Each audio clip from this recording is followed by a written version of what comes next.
Well, hello, welcome to I Love Gay today. And we're in Atlanta today, and we're here with Jim Fielding. How are you, Jim? I'm great. It's great to be here.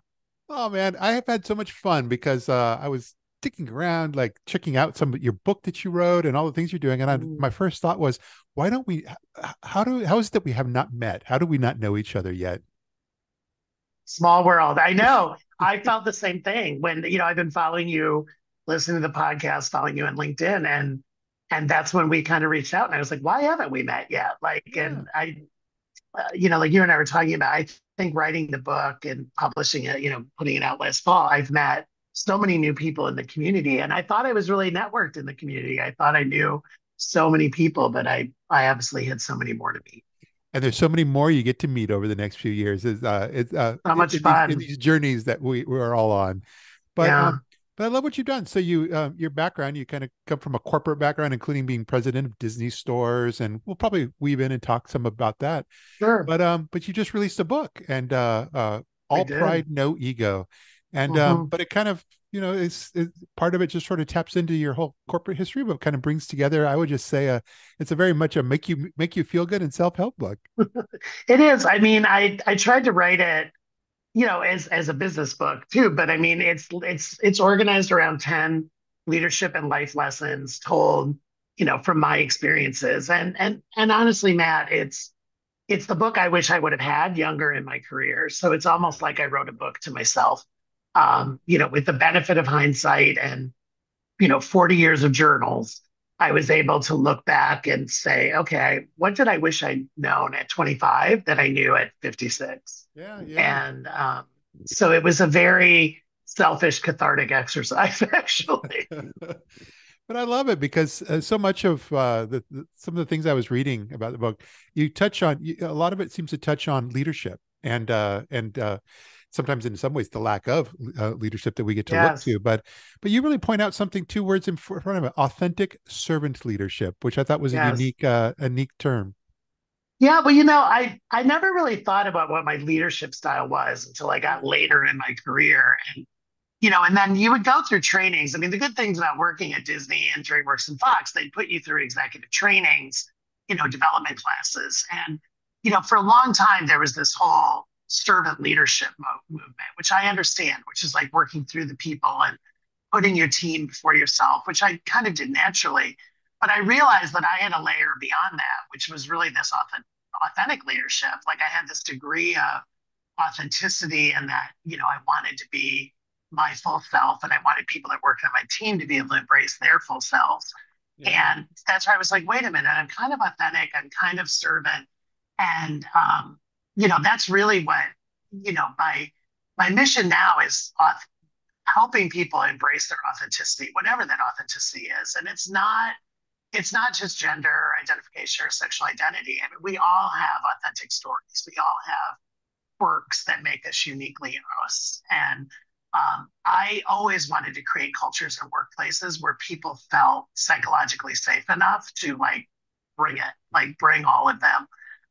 As I used to say, the good, the bad, the ugly, uh, and be accepted unconditionally. And I felt like it was my job as a leader to create environments where people could do that. Yeah. Well, you also weave in two other terms that I noticed pop up. The word happiness, I liked that, So and much. but happiness and a lot of just kind of concepts of mental wellness, and especially which is very appropriate in today's world. Well, and I think the pressure's on even more now post pandemic. I think we all suffered with mental challenges during the pandemic, whether people have admitted it or not. Yeah. And I think it's one of the things I love about the younger generation, particularly in the queer community, who, when I spend time on college campuses, high schools, like the younger people in their career, who they're just owning the fact that when they talk about work-life balance, which we've all talked about for years, they're also talking about mental work-life balance, right? Not Yeah. just Yeah. physical, and that they want to be, again, psychologically safe. And when I was making early decisions in my career, younger in my career, it was really about what was the job, what was the pay, where was it? It wasn't really about mental health. Yeah. It wasn't really about was there mission vision alignment with my personal mission vision, right? But spending time with younger people, including my own nieces, um, listening to how they make decisions about where they're going to live, what job Yeah. they want, the company they're going to work for. They have different filters than we had. Yeah. And I love learning that from Yeah. And one of the parts that I I found near and dear to my heart, it's you're an Ohio native, but them. you're just you Yes. brought your Midwestern roots, and then you were in Los Angeles. You lived in Los Angeles for what 20 some plus years. 25 years in California, almost 19 in LA. Yeah, and the thing that the takeaway before we even started this interview that I loved was that you found yourself feeling right at home in Pasadena with all those Midwesterners around you. And I try to All the tell people that. Midwesterners, yes. I try to And tell the people that Midwestern real, even the houses look Midwestern in Pasadena. They don't look Californian. And the people, trees, we were talking about the trees, the maple trees and the oak trees. I was like, wait yeah, a minute, this feels like home. no, people on the outside have no clue that those of us that are born and raised in Los Angeles area, especially LA as opposed to Northern California, but we're quite Yes. boring. And but we're very much we come from Midwestern stock. Midwestern, almost all our Yeah. parents come from the Midwest. So They all migrated in some ways, right? And yeah, we were talking about, being a kid in Toledo, Ohio, growing up watching the Rose Parade. We yeah, literally thought Pasadena was like Oz. Like, we're like, how are those people sitting on New Year's Day in their shirt sleeves and there's sun on them? And then they're going to a football game. Well, we were like shoveling, right? And making snowmen and kind of freezing inside. So, having that full circle moment of being able to go to the parade and live in Pasadena was almost surreal. yeah. But I have a feeling that's probably a little key to some of your success is just that humbleness that you Yeah. probably that I could tell comes through. But Yeah. but it's not just that. But I mean, it's you bringing that these elements to the table, but then you're really kind of also trying to push some boundaries. And I know also a big part of it is talking more about bringing some of the C-suite representation Mm. in the LGBT world and board associations. And but you've been very active in that, especially lately. Yeah. I mean, we're horribly represented in the C suites and particularly in board of directors, particularly in publicly traded board of directors and in the Fortune 500, the Fortune 1000. And I admire, we were talking about a mutual friend, Fabrice Hodart. I Yeah, admire the work he's done so much because this is his cause.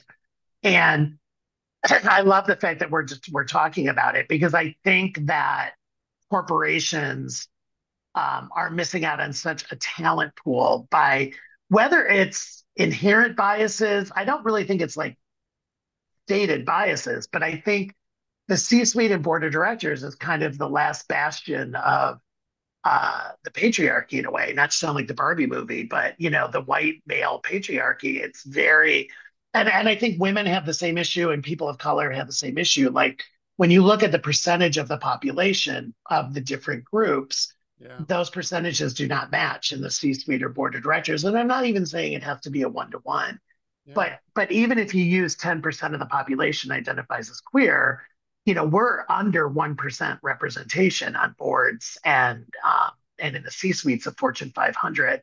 Just that disconnect between under 1% to 10% of the population who self-identifies, you realize that they're missing out on yeah, a wealth of talent that's out there. And I realized when I got to the CEO job at Claire's after Disney Store, it didn't really ever dawn on me. But then I woke up and I was like, oh, I'm an out queer CEO of a large, global company. yeah, And that I felt like I had a responsibility then to turn around and help lift others up, yeah, that I had made it. And that I needed to turn around and help the community. And I think that's still where I am today. yeah. With your book, and then also just like you said, Yeah. uh, bridging over from your book into some of the organizations and worlds, whether it's the LGBTQ board association with Fabrice and Mm-hmm. also Out Leadership, Out and Equal, but they're all trying to Mm-hmm. push that yeah, push the boundaries, carry on that narrative, and do a lot of education so that folks across I the think it's board educate. understand. Yeah, I love that, Matt. It's education and storytelling. I mean, I think that's the history of our community, Yeah, and we have to have tenacity and we have to have persistence because we have to keep telling the story. And there is change. I mean, there's more representation today than there was 5 years ago, definitely more than 10 years ago. And, I think, I write in the book that just by living, first off, by writing the book, but then by living the way that I live, you kind of become an advocate and an activist, whether you want to be or not. yeah, And I want to be, especially me after 25 years in California, moving to the South, moving to Atlanta, I Yeah. wrote an opinion piece where the title was, "Did 25 years in California make me soft?" And the answer was yes. Yeah. Yeah. And that coming back to the South, moving to the South for the first time, I had to think again about, my safety, personal safety, like certain situations that you go into where you can't just assume everybody's an ally and it's a safe space. Like you really have to put that gaydar on again almost. Yeah. Yeah. And people, new groups, new situations, new environments need to earn your trust in order for you to feel safe. And I love Atlanta. Atlanta is an amazing community, but surrounding Atlanta, not as much. Yeah, I know. Yeah. I love all this. And Sorry. no, most importantly, I'm looking forward to I have a feeling that now that we've connected that since our circles kind of cross over each other, that we're going to meet here in the Yeah, real world I sometime. know. So I can't wait. I can't wait. Yeah, I definitely feel it. yeah. Yeah, like I said, it's been the gift of the book to Yeah. introduce me to new people and help me reconnect maybe with some old people that I'd lost touch with. And Yeah. it's been wonderful. I'm just really happy that appreciative you were able to take a few moments of your time and share a bit of your story with our audience My here. total pleasure. My total pleasure anytime. Well, thanks again for being here and look forward to seeing you. Yeah, have a great day. So good.